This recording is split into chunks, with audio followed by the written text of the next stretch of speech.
Барлығыңызға да сәлем, сіздермен бірге және бүгін біз креативті Майнкрафттың жалғасын түсіретін боламыз. Бұл 4-ші бөлім және біз бастаймыз.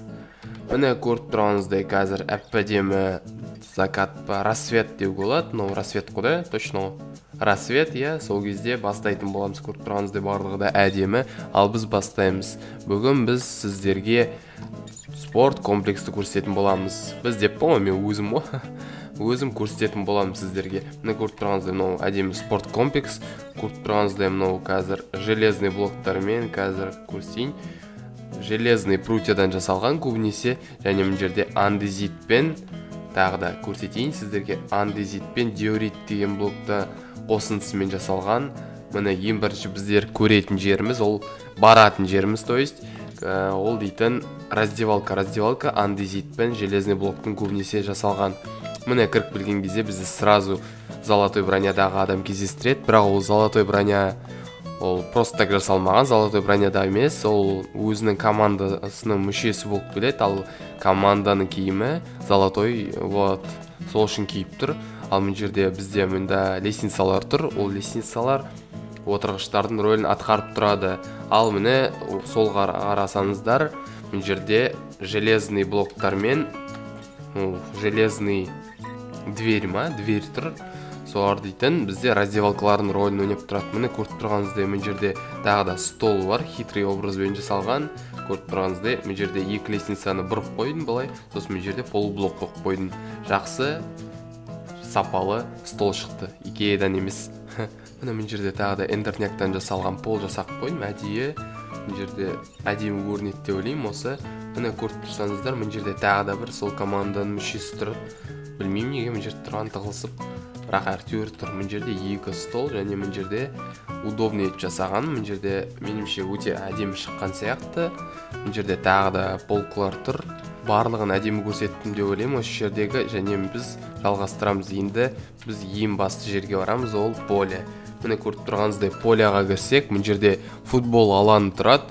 Алаңда көріп тұрғаныңыздай өте көп свет, потому что мына жердің барлығы өте қараңғы болып кетті, свет көп керек болды. Мен мына жерге барлығын қоя салдым. Көріп тұрғаныңыздай, мен айтқанымдай мына жерде голубой команда мен золотой команда ойнап жатыр. Бір түрлі звучать жатыр, бірақ енді солай.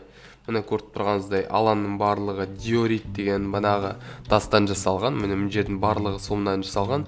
Ал воротан жасаған кезде сол диоритпен паутинаның қосындысымен жасалған. Мына жерде барлық командалардың өзі түсі бар. Міне көріп тұрғаныңыздай ақ киімдегі ол бізде тренер болып келеді. Және мына жерде банағыдай лестницалардан отырғыштар жасап қойдым. Қазір кешіріңіздер, сіздің алдыңызда мына жерде отырғыштарды әдемілетіп жіберейін мен. Міне көріп өйстіп әдемілетіп жіберуге жақсы столдар шығады. Сол кезде мына жерге уже қоя алмаймын, кешірім сұраймын. Бірақ енді әдемі болғанын қалап тұрдым. Сол үшін мына жерге қойық істейінші. Мен мына жерде алып тастайын да, чтоб мына жерде екеуіне де осындай столдың бірдеңелерін қойып тастап, әдемі болсын деп істейміз. Барлығы да әдемі болып қалады. Істіп қойық. Сіздің уақытыңызды алып отырмын, бірақ енді не істейсің енді? Әдемі болсын деп барлығын жасап жатыр. Бұлай есесінде қойып тастайсың. Міне көріп тұрғаныңыздай мына жерде барлық командада неше? 1, 2, 3, 4, 5, 6, 7 адам жиналды золотой командадан. Ал мына жерде голубой командадан 1, 2, 3, 4, 5, 6 адам жиналды, және барлығы жиналмаған болып тұр ғой. Сол үшін бар. Мына жерде дұрыстап жіберейін. Және көріп тұрғаныңыздай мына жерде железный прутья, жерде трава, газон сияқты жасалған. Диориттен мына жерде центр барлығын жасап қойдым. Ал енді мына жердегі барлығын көрсеттім деп ойлаймын. Барлығы более-менее әдемі шықты деп ойлаймын. Мына жерде көріп тұрғаныңыздай айтпақшы, раздевалканың бөлігі шығып тұр, себебі мен оны алып тастай алмадым. Бір түрлі болып кетер, орны сыймай қалар еді. Және мына жерде қазір енді үстіне көтерілеміз. Үстіне көтерілген кезде мұндай полублоктардан жасадым жерді, сосын железный блоктардан. Міне көріп тұрғаныңыздай құлақ бітпес үшін мына жерде железный прутья тұр. Сіз құлақ бітпес, жайлап жанға бұрсаңыз, білейін мына жерде кешіріңіздер, вход жасауға мұнтып кетіппін. Қазір сіздерінің алдарыңызда жасай салайын, соның барлығы әдемі болсын деп. Міне көріп тұрғаныңыздай андезитпен мына жерде блоктар жасап қойдым, және мына жерде более-менее әдемі етіп светті қойдым.